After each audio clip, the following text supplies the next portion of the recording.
రంభా ఊర్వశి ధైర్యం చేసి స్వర్గం విడిచి వచ్చారు. లైలా నేనని లైలా నేనని.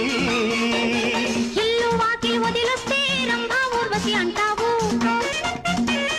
నీ కోసం నే పుట్టొస్తే ఎవ్వరి వెంటో పడతావు. ప్రతి రాత్రి ప్రతి పగలు ప్రతి తలకు నీ కోసం ఒక మజును కోసం వెదికాను లోకం. ప్రతి పగలు ప్రతి రాత్రి ప్రతి తలకు అతని కోసం మజును మజును